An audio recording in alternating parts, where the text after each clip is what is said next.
Across the board, women continue to earn less than men. White women make about 80 cents to a man's dollar. Black women earn 66 cents. Native women and Latinas, just 58 cents. And Asian American women, though often reported higher earnings, still face wide pay gaps depending on ethnicity and industry. The numbers tell a story about the urgent need for change. I'm Julene Allen, and this is Conversations for Equal Pay, where we talk with leaders, innovators, and change makers about closing the gap and uplifting women of color in the workplace. You're listening to Conversations for Equal Pay.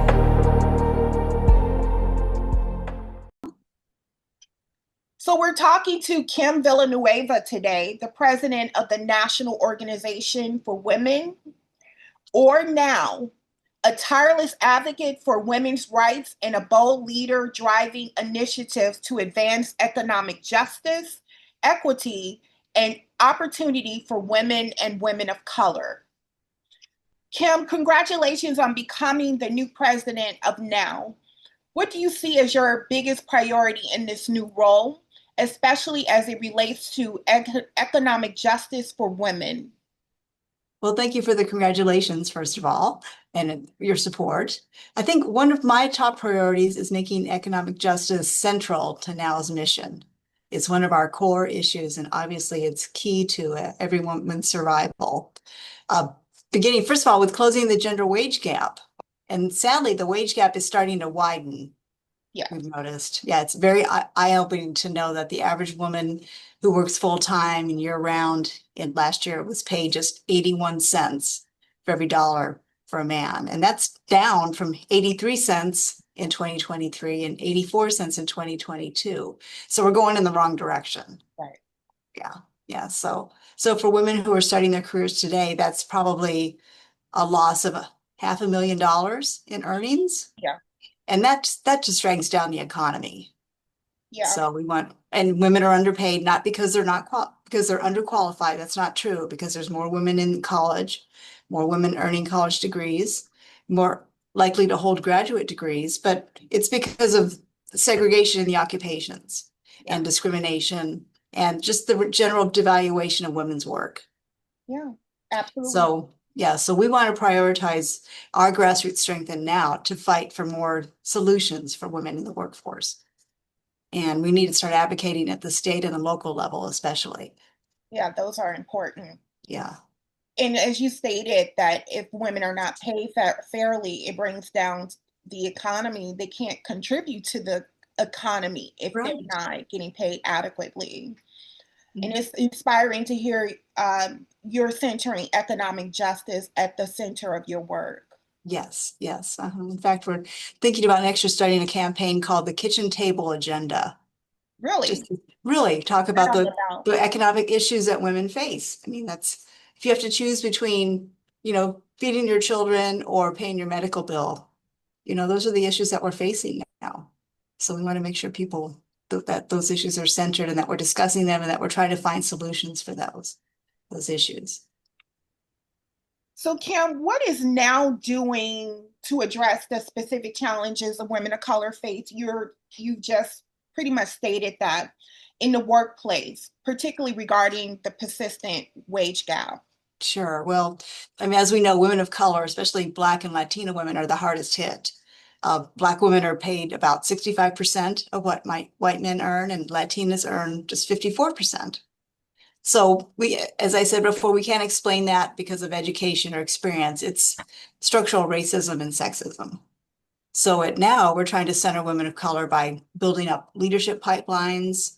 We're encouraging our chapters to demand employer pay audits, and we're also partnering with women of color organizations. And we're also calling out the fact that women are underrepresented in high-paid jobs. And then in some of the occupations, such as nursing or engineering, men are still paid more. So we need to address these challenges and expose the discrimination where it occurs and push for accountability. You really highlighted the importance of how centering voices of the most marginalized is important to Yeah. advance equality. Right, right. So, are there any legislative or policy changes that now is currently focused on to advance pay equity on a national level? Oh, absolutely. Yeah, it's a little difficult to push legislation at the national level right now because of the gridlock in Congress, but there are some bills that we are focusing on. One is the Paycheck Fairness Act, I'm which would familiar. make it much easier to find and challenge pay discrimination issues. And that's designed to add additional protections to the Equal Pay Act and the Fair Pay Act.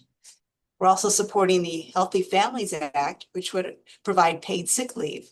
And since women are the primary caregivers, that would help women stay in the workforce or be able to take time away from the workforce to address their own healthcare needs or their family's needs. And just on September 20th, the Family Act was reintroduced, and that would allow for paid leave again for caregiving. So we are pushing those types of issues. And just to clarify for my audience, the Paycheck Fairness Act would prohibit employers from asking about past salary history. Exactly. Right. Right. They couldn't retaliate Yeah. from people who are trying to check on salary ranges. So the fight for equal pay, especially for women of color, is often linked to racial justice and reproductive rights. Can you explain that connection in a simple way for our listeners? Sure. Well, we believe that equal pay cannot be separated from racial justice or reproductive freedom. You know, when women of color earn less than white men, even in the same jobs, that's systemic racism. And when women are denied control over their reproductive choices in their bodies, they don't have the ability to participate fully in the workforce and to plan their own economic futures. And when the caregiving responsibilities fall mostly on women, you know, that deepens those types of inequities. So these fights are one fight. You know, we're about turning the isms into was-isms. And it's about ensuring that all women, especially women of color, can exercise freedom and economic security. And I did want to point out it now that we are very proud that for the first time ever, our organization is led by a team of women of color, myself and my Vice President, Rose Brunosh. And I'm also the first Asian American woman elected as now president. Oh, So congrats. we're bringing a true intersectional lens to our work for equal pay and equal rights. So you really are showing how these issues are interconnected. You can't fight for one without fighting for the other. Exactly, right. We have to fight for everyone, you know, and sometimes, you know, people attack the most marginalized communities, but we are out there, we are trying to support everyone. Because it's the idea of, you know, the rising tide lifts all boats. So if we help one community, all the communities are helped. I like that phrase. Rising Yes, tides lifts all boats. yes. Can you share an example of a recent campaign or initiative by now that has had a tangible impact on workers' rights or fair pay? Oh, yes. Well, one powerful example is our Equal Pay Day campaigns. And Okay. each year we highlight the dates that women and then women by race have to work into the new year so they can catch up to what men earn.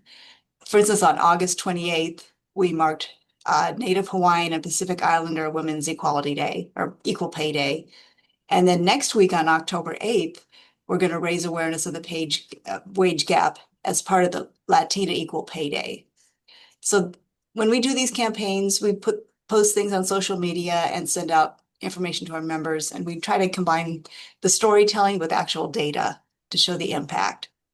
And these type of campaigns have pushed lawmakers to act, and in several states, some of our now chapters have been able to win transparency laws, such as we're pushing with the Paycheck Fairness Act.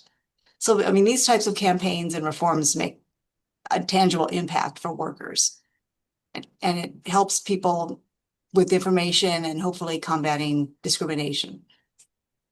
Absolutely. Yeah. Absolutely. From your own experience, what is the most important piece of advice you can give to a young woman of color who is navigating her career and fighting for fair compensation? Absolutely. Yeah, great question. Well, just from my own experience, I can share that you should know your worth and don't internalize the wage gap as a reflection of your value, because that's not it at all. I know when I was starting in my career as a young professional, I found out that my organization was going to hire someone at a higher rate of pay than mine, even though that position didn't require a college degree and it didn't require as much professional experience as my job had. So I was able to talk with my board colleagues and my female board president to convince my director that I needed a raise too. So I was given a raise, and thanks to the advocacy that I learned how to do, instead of agonizing, I organized, and I was able to boost my salary. So I would encourage young women in the workforce today to advocate for yourself, and you don't have to do it by yourself. Talk to your coworkers, talk to people in the community, find a mentor or womentor, and get involved in networks, organizations like NOW, and you can start fighting to change the structures that create these inequities. So, we have the idea that grassroots action equals collective action. So that way you strengthen your own path, and you're also helping the women who are going to come after us. So I really appreciate the female board chair who took my side and advocated for me. So I try to do that in my own work with NOW. Couple of things. You highlighted the importance of community Yes, and how critical peer support is. yes, And absolutely. also, through our research, we've learned that most women who've asked um, Mhm. for a specific amount, they've gotten Yes. that amount. Mhm. So you have nothing to lose. Absolutely, right. Yeah, do your research, find out how much you are actually worth and ask for it. Yeah. And So it's what very empowering when you get it too. it is empowering. Yes. Mhm. What gives you hope for the future of the equal pay movement?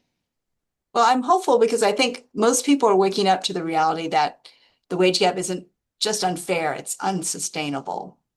I mean, most people recognize that women are treated unfairly in the workforce and that the wage gap is a driver of discrimination. So, and especially young women, they've grown up, with a different understanding than those of us who came before. So you know, they, they expect to be treated equally and to receive the equal pay. So they're demanding the transparency, and they're talking to their employers and organizing in their communities. And so we're hoping to tap into that as well at NOW. So every time that we pass a law, that lifts wages or expands childcare or protects caregivers, we're chipping away at those barriers. So your hope, it underscores that that progress is possible. Yes, absolutely. If we continue to fight for change, progress is possible. Absolutely. Yeah, we need to be looking forward, not backward, and working together, and we will get there. It Yeah, may take the long haul though, but we'll get there. we will get there. Uh-huh. Well, Kim, that's all the questions I have for today. Thank you for joining me. Okay, well, thank you for asking. It was a very good conversation. That's it for this episode of Conversations for Equal Pay. To tune into more episodes, log on to our website at conversationsforequalpay.org. You're listening to Conversations for Equal Pay.